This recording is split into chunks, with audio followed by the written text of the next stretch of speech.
Bonjour, aujourd'hui j'ai choisi de vous parler des rituels de soins. Ce que j'appelle les rituels de soins, on peut en entendre parler à droite ou à gauche, on se pose toujours la question mais de quoi il s'agit. C'est le soin. Le soin, ça peut déjà être le prendre soin de soi. Prendre soin de soi. Et rituels de soins, ça peut être tout simplement des rituels qu'on installe, qu'on met en place dans sa propre vie au quotidien pour prendre soin de soi. Donc j'appelle ça des rituels de soins. Souvent on en entend parler dans le sens faire un massage ou aller voir quelqu'un, un soin de guérison prodigué par quelqu'un d'autre ou autre.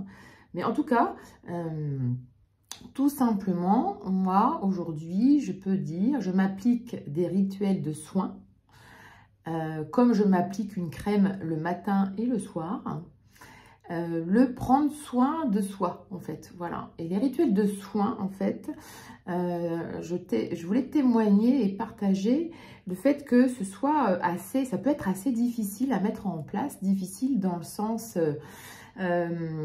pénible, où on peut avoir des résistances, où on peut dire oui, je m'y mets quelques temps et puis en fait abandonner. C'est pas évident en fait, ce qui n'est pas évident, c'est de trouver ceux qui vont nous faire du bien, ceux qui vont être adaptés à nous, parce qu'on peut apprendre par-ci, par-là. Moi-même, ayant fait pas mal de formations, j'ai beaucoup d'outils, beaucoup de rituels que je pourrais pratiquer matin, midi et soir, tous les jours, des choses efficaces, pardon.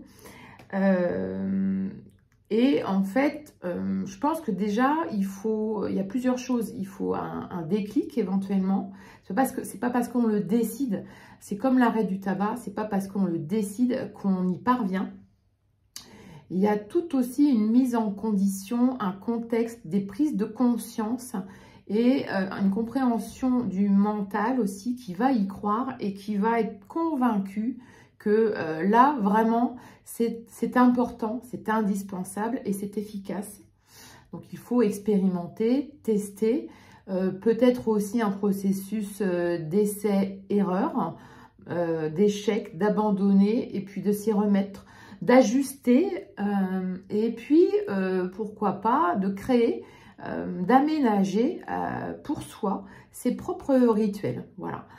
Alors aujourd'hui, j'ai envie de partager, et ça peut mettre un certain temps comment dire, à se rendre visible, à se rendre visible à vous, c'est-à-dire ça peut prendre un certain temps à ce que ce soit évident pour vous. Et que du coup, derrière ça, quand c'est évident et qu'en plus, en le pratiquant, on en ressent les bénéfices, alors bien sûr, il faut le faire tous les jours.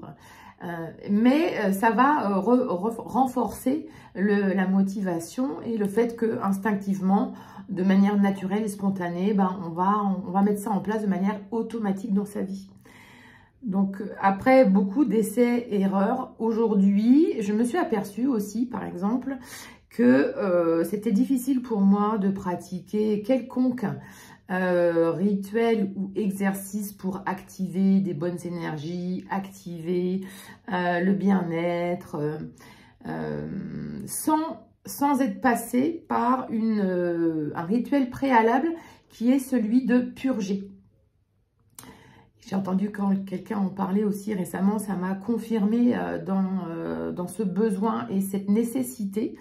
Et en fait, mes rituels, je commence par purger le négatif. Voilà. Avant de commencer à activer des bonnes énergies, je vais commencer ma journée par purger le négatif. Donc, je vais faire quelques exercices que je pourrais vous partager si vous le souhaitez en message privé ou si vous me le demandez. Donc, je commence par purger le négatif. Et ça, c'est très, très, très important d'avoir ce mécanisme-là. Alors, c'est d'autant plus important quand on a des périodes de stress, d'angoisse, où là, le mental, il nous emmène sur des scénarios dramatiques. Donc, à chacun de trouver ce qui va fonctionner pour lui. pour elle.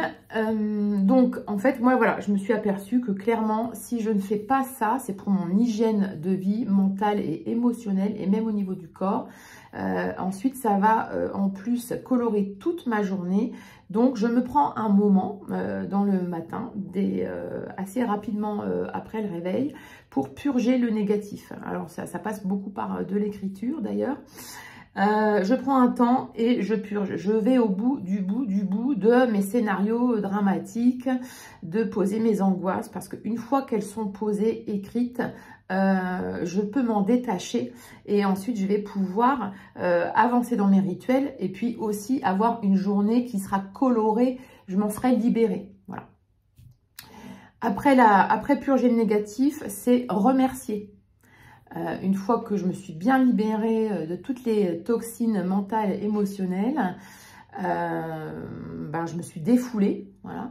Et là, je vais pouvoir remercier. Remercier, c'est la gratitude aussi pour ce qui est, pour ce que j'ai déjà dans ma vie, pour ce que je fais, pour qui je suis, pour les personnes que j'ai dans ma vie, pour tout ce que j'ai pu faire.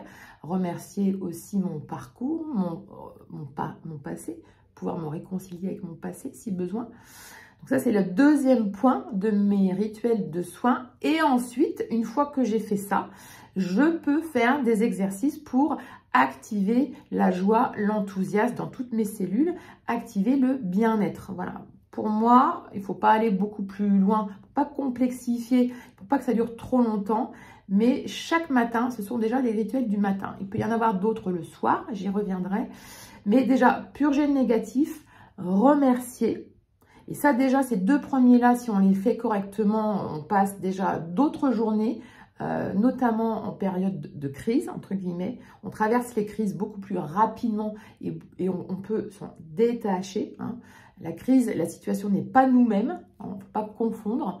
Et ensuite, quand on arrive à acquérir une certaine meilleure disponibilité, on va pouvoir s'exercer à des rituels pour activer son bien-être, l'amplifier. Voilà, c'était ce que je voulais partager aujourd'hui. N'hésitez pas à me contacter si vous avez besoin d'en savoir plus ou d'explorer vous-même ce qui pourrait vous correspondre personnellement. Voilà, bonne journée.